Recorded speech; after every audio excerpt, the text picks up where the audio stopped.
स्वागत है हमारे YouTube चैनल पे। आज हम लोग आपको विज्ञान में जो अनसॉल्व पेपर होता है कई विगत वर्षों का, उसमें से हम लोग आपको 2023 के 7वां सेट आज आपको बताएंगे। तो उसमें से कुछ ऐसे क्वेश्चन है जिन पे स्टार लगा हुआ है तो वो आपको नहीं करने हैं, और जिन पे स्टार नहीं लगा हुआ है वह आपको करने हैं। तो इनमें से मैं आपको बताती हूँ कौन से और इन सबके आंसर्स क्या होंगे। तो पहला क्वेश्चन है हमारा, इंसुलिन स्रावित होता है। इंसुलिन हमारे अग्नाशय के द्वारा होता है, बीटा कोशिका के। ये होगा उसका आंसर। दूसरा क्वेश्चन है, सामान्य एकलिंगी नर पुष्प में नहीं पाया जाता है। पुंकेसर। सामान्य एकलिंगी नर पुष्प में केवल पुंकेसर नहीं पाया जाता है। निम्नलिखित में से कौन सा जोड़ा प्रकाश संश्लेषण की अभिक्रिया में प्रयोग किया जाता है। इसमें दो चीज ध्यान देनी पड़ती है, एक नहीं का और एक है का। इसमें पूछा है हम लोग बोलेंगे जल एवं कार्बन डाइऑक्साइड। मटर के लंबे पौधे कैपिटल टी और पौने पौधे स्मॉल टी के मध्य क्रॉस कराने पर प्रथम संतानें पीढ़ी मिलेंगे। आप लोगों ने मेंडल का नियम पढ़ा होगा जिसमें था दो, पहला पौधा कैपिटल टी और एक स्मॉल टी और एक स्मॉल टी। तो इनका जब क्रॉस करवाया गया एक दूसरे में, मतलब संकरण करवाया गया, तो इसमें अर्धसूत्री विभाजन हुआ, एक टी यहाँ और एक टी यहाँ पर। इसका भी अर्धसूत्री विभाजन स्मॉल टी। अब इसकी क्रिया इसके साथ तो बन जाएगा कैपिटल टी और स्मॉल टी। फिर इसी की क्रिया इसी के साथ कैपिटल टी और स्मॉल टी। फिर ये वाली क्रिया इसके साथ कैपिटल टी और स्मॉल टी। फिर ये वाली क्रिया इस वाले पौधे के साथ कैपिटल टी और स्मॉल टी। तो इसमें आप देख सकते हैं सभी के सभी संकर, यानी संकर का मतलब होता है हाइब्रिड संकर लंबे पौधे, क्योंकि इनमें लंबेपन का जो है प्रभावी गुण है। हम इनका जीनोटाइप भले ही संकर पौधा हो, लेकिन इसमें जो है ये पौधे जो प्राप्त हुए सब लंबे प्राप्त हुए, इसलिए आप इस वाले ऑप्शन पे गोला लगाएंगे, सभी लंबे पौधे प्राप्त हुए उसमें। और निम्नलिखित में कौन सा उत्पादक होता है। तो आप लोगों ने वो वाला जैव वाला पाठ पढ़ा होगा पर्यावरण, तो उसमें आप लोगों को बना के दिखाया जाता है त्रिभुज, जिसमें दर्शाया जाता है कि कैसे कैसे प्राणी है। तो उत्पादक की श्रेणी सबसे निम्न श्रेणी होती है, ऐसे बनता है।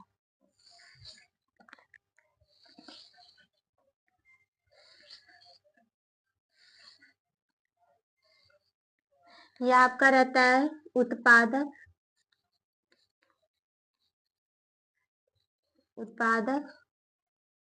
प्रथम उपभोक्ता,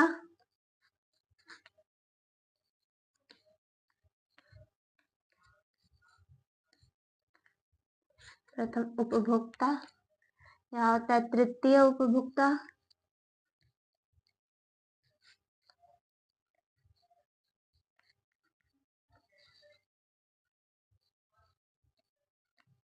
या चौथा।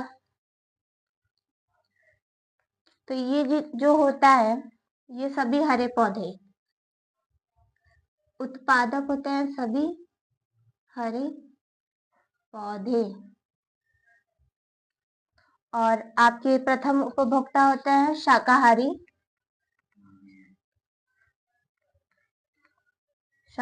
जीव, और तृतीय उपभोक्ता होते हैं मांसाहारी,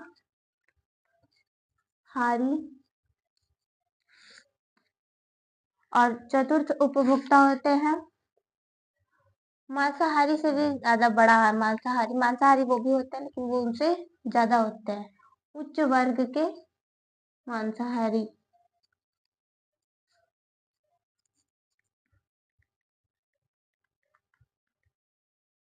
तो आपका पूछेगा कि प्रथम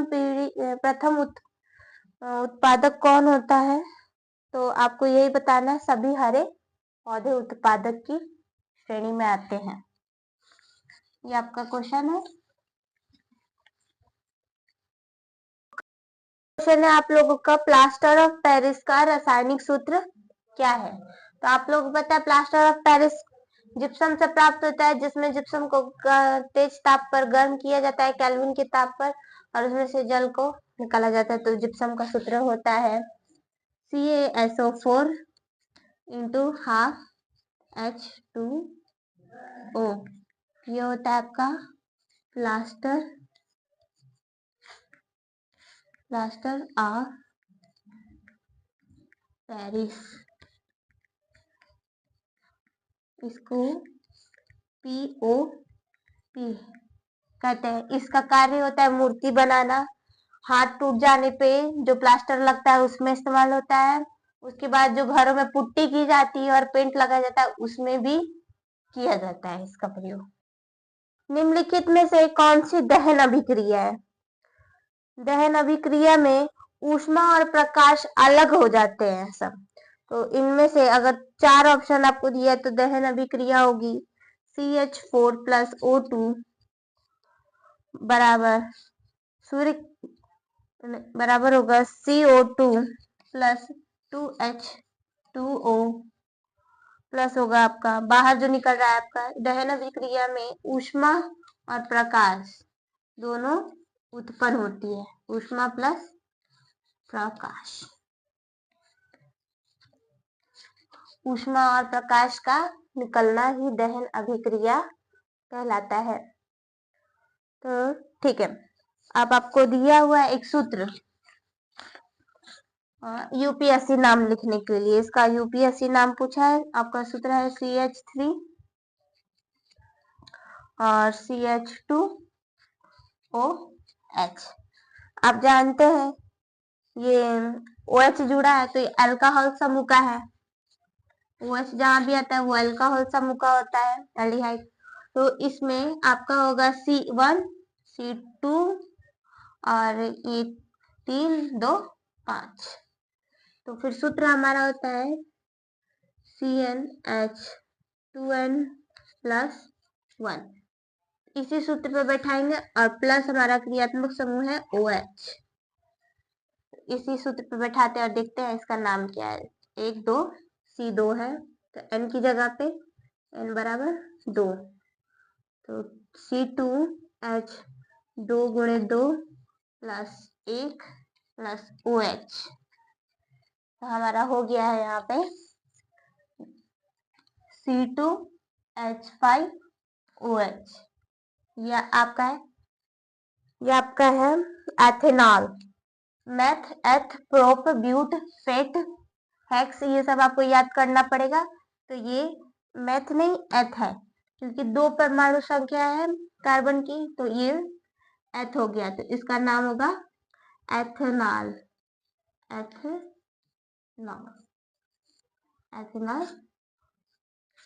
एथेनॉल है ये।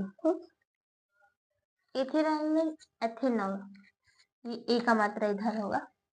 तो ये आपका एलियटम का है, इसको आप लोग देख लीजिएगा अल्कोहल समूह से, और सारे की सारी क्रियात्मक समूह याद कर ले।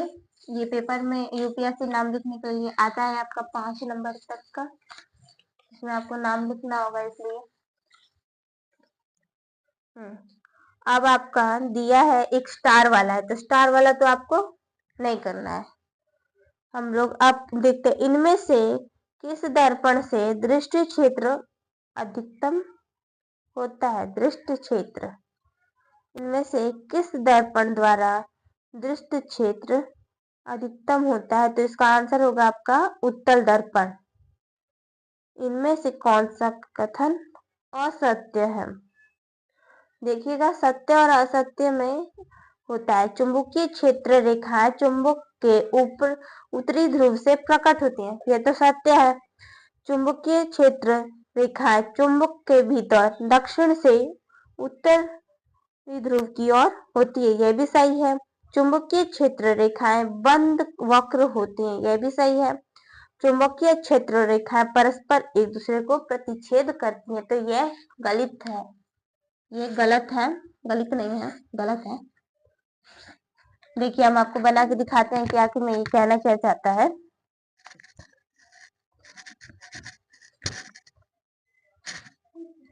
ये जैसे हमारा हो गया नॉर्थ पोल, ये हो गया हमारे चुंबक का साउथ पोल। अब यहाँ से आप लोगों की चुंबकीय क्षेत्र रेखाएं निकलेगी तो साउथ में जाएगी, यहाँ से निकलेगी तो साउथ में जाएगी, और यहाँ से निकलेगी तो साउथ में जाएगी, यहाँ से फिर से आएगी तो साउथ में। ये सभी वक्र रेखाएं बना रहे हैं पर एक दूसरे को प्रतिच्छेद नहीं कर रहे, तो इसीलिए वो कथन गलत है, बाकी सारे कथन सत्य। देखिए यही होता है आपका डायग्राम। तो इसमें कोई भी रेखा किसी भी रेखा को प्रतिच्छेद नहीं कर रही है।